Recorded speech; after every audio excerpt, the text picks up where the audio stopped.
Evening.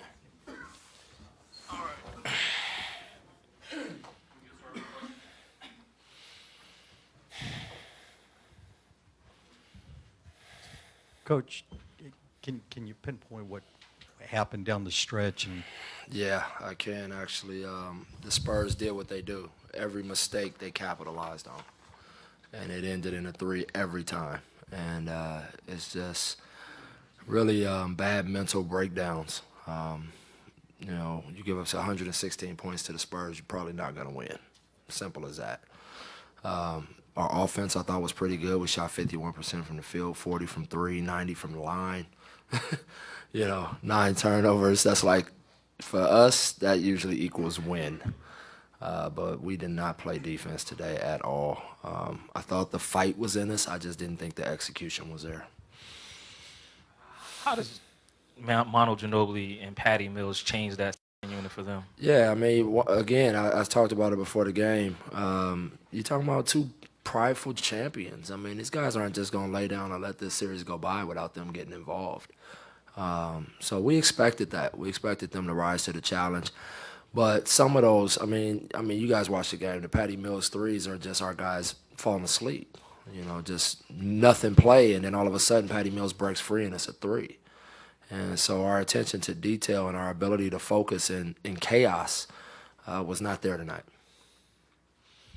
We talked about it before, points in the paint and rebounding, that you guys had to win those battles. Yeah. And you didn't win tonight. Did not take care of that. I thought the offensive rebounds really hurt us. But again, when you don't execute the game plan at a high level against the Spurs, you end up with a ton of mismatches on the glass. And they really made us pay for that. Coach, to piggyback on the Manu question, does his game just kind of transcend the box score?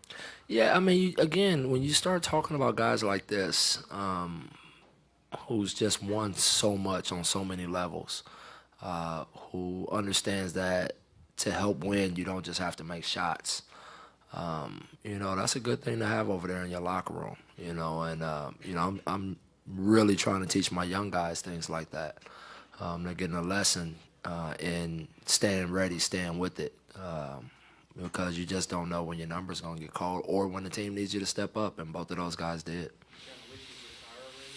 I'm tired of him. And he can go back to Argentina, too.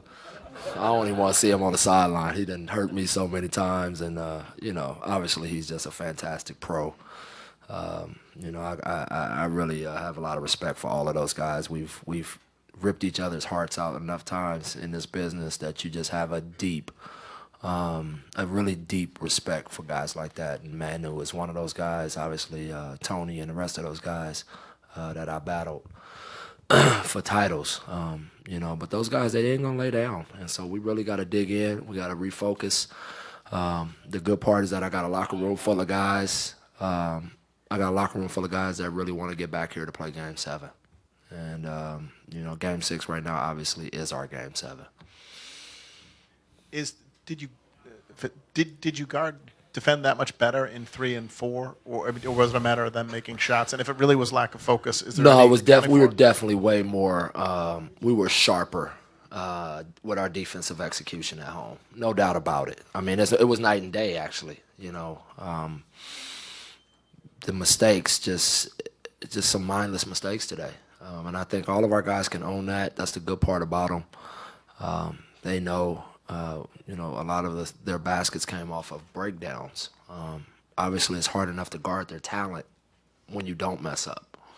Like I said, we got a group of guys in there that's very hungry to get back home, try to get a win and find our way back here for Game 7.